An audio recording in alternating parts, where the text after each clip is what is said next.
This is update for January 11, 2023, day 322 of the war, end of the date update. So today is mostly going to be focused on situation in Ukraine and even military strategy, military sort of developments. So the first important ones is Poland committed to deliver one company of Leopard 2. I think it's the modification is A4. The sort of latest and greatest is A7. So A4 is more like from early 2000s. Nevertheless, it's still a great piece of equipment. Doesn't mean that this is some kind of like a miracle tool by any means. Not at all. They burn. They need, similar to the Soviet tanks, right? So the whole point I'm trying to make here is that that the weapon is just a tool and really depends on the skill of a person. So if you don't train the person, if the person is not motivated or disempowered, no matter what you give, the weapon is not going to be used effectively, and as a result, you're going to have losses. So in terms of company size, companies kind of like varies depending on the army. Not expert on the Polish army, but that's from numbers I've seen is 10 tanks, could be as high as 15, 17 tanks. As you can imagine, that's really not a changer. However, this kind of like reinforces the trend that I mentioned before, that there is realization in the West that without exceeding technological advantage on the Ukrainian side, the current Ukrainian military command and just political leadership as well will not be able to win this war. And so Poland is just the next step. Then also UK confirmed that they are sending Challenger, I believe 2, because Challenger 1 is completely outdated. Essentially equivalent of Leopard 1. And also probably something like that, 10-20 units. Again, decent tank, similar to Leopard 2. Not a miracle, it's gonna get destroyed on the battlefield. There's no question about that. If it's used, wisely, could be a great tool in the hands of people who use it. So again, really boils down everything to the organizational capabilities of Ukrainian army. The most, when we can say that really floodgates open is when US will announce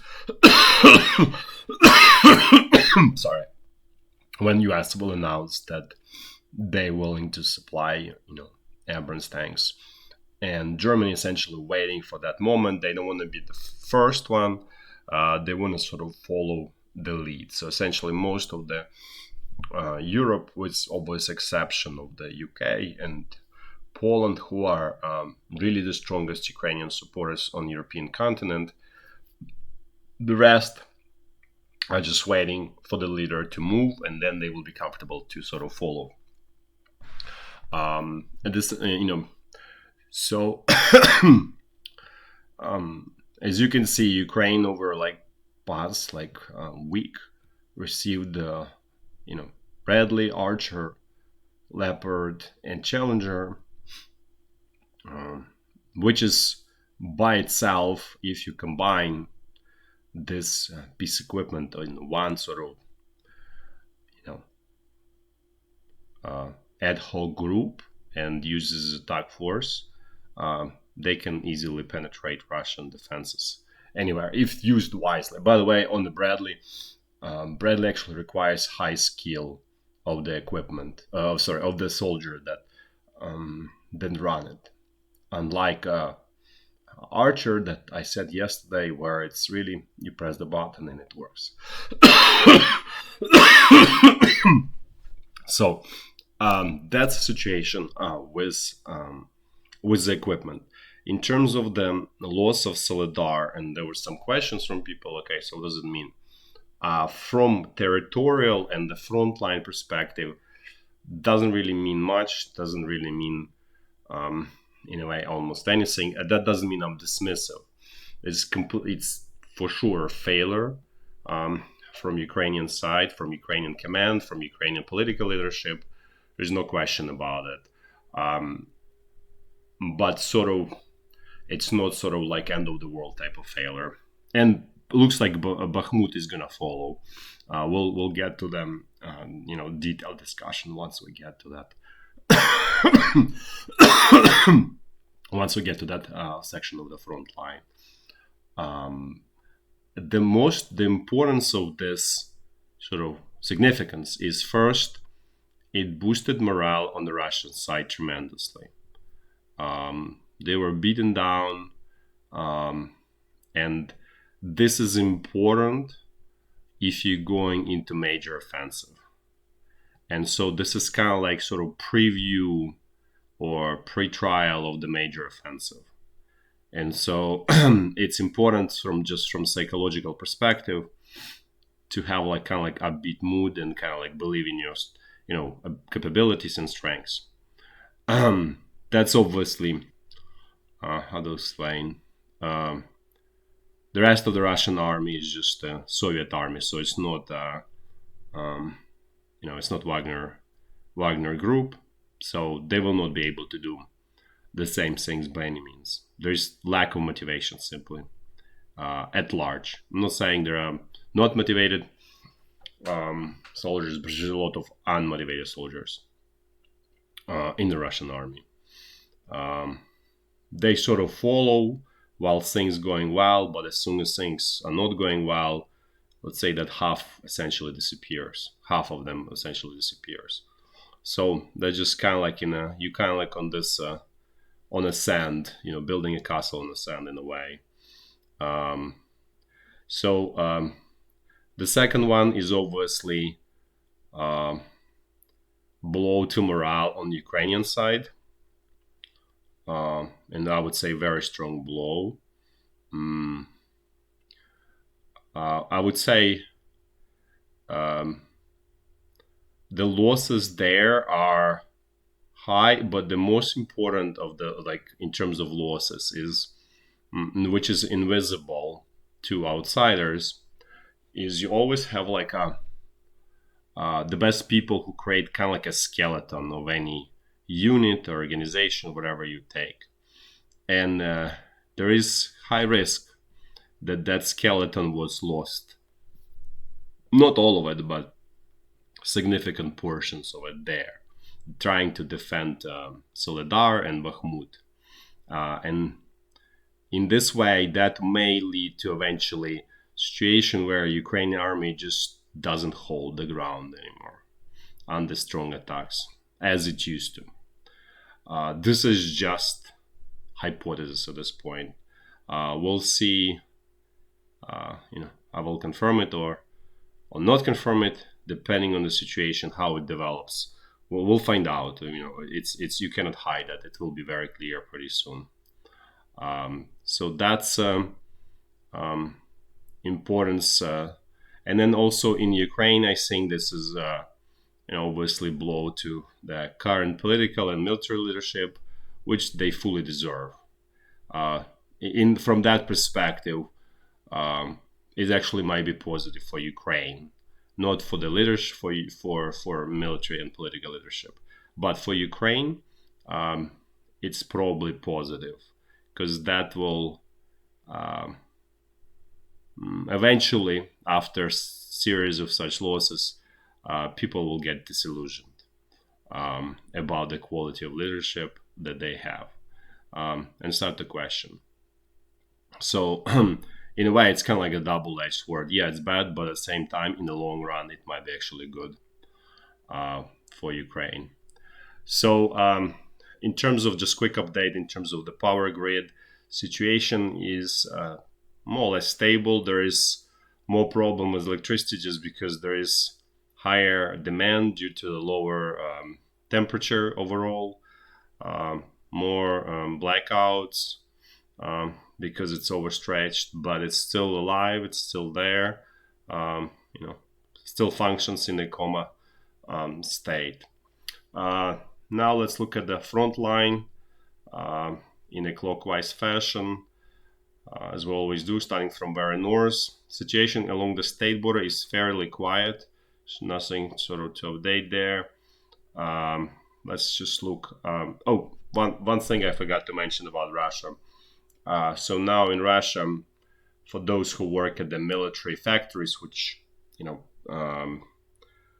the Russian leadership tries to make them work around the clock, basically, like in 3 shifts, so something like that. So the idea how to force to motivate people there is jail terms, which again, as much as I am critical of the Ukrainian side, there, I'm equally critical of the Russian side. That's I would say the stupidest way, and not much different from Stalin, from the communism, how it's be done in communism. So it just repeats, exactly shows ineptness, inability of the Russian leadership to do, to really drive results in a like free will fashion versus it just always through the force, through compulsory approaches, and they don't work in the end. Soviet Union during Stalin sort of won in World War II, but it was just luck because there was a lot of supply from the U.S. Without those supplies, Soviet Union would have collapsed. So I did not say that the highest price was paid by Soviet Union in the end in that war, and Germany obviously, but without the supplies, the victory would be impossible for the Soviet Union. So now let's actually jump to the North Lugansk.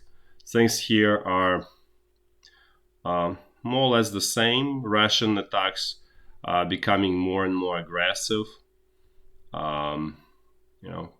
They still kind of relatively few numbers, but there's a good amount of tanks approaching the front line. So things here may or may not heat up. Now there's open discussion about the offensive. This could be the area of the future Russian offensive. Remains to be seen if that's true or not. Now let's move to the North Donbass front line. So things here are sort of in a phase where Russian troops are consolidating their gains and sort of cleaning up, or let's say cleaning up remaining pockets of resistance in the Soledar area. As I said, technically they haven't captured entire Soledar, but let's say core of the town, they still don't control the really western part of Soledar, including main railroad station called Sil. So technically, as I said yesterday, Ukrainian propaganda can still say that Ukraine still continues fighting for Soledar, but to be fair, it's a defeat and it's a loss. Wagner mercenaries continuing their attacks, even sort of here north of Bahmut in Paraskovivka and out of Pithorodne. Obviously, the obvious goal is to outflank Bahmut. The idea is not to attack this town, but outflank and force withdrawal from the town to limit the losses. Losses are high, there's no question about it, but otherwise they would be astronomical and it would be completely fair victory, and Russia also cannot afford those things. So this is just from yesterday, just as a reminder. things did not change. This is essentially what Russia is controlling. They probably more sort of now approach here on the flanks, sort of closer to railroad, but in the town itself, this is so Ukrainian stronghold is this salt mine number 7, and this main railroad station Sil, which the main railroad station for the Soledar. That's why it's called Sil, which Soledar is a place that gives salt. So people understand. That's what the name of the town means. Now let's look at the situation sort of south of Bahmut. Things here also not going well. Russian troops captured Opytne, which they've been assaulting and storming for, I would say, months and a half, or maybe even more, maybe 2 months for now.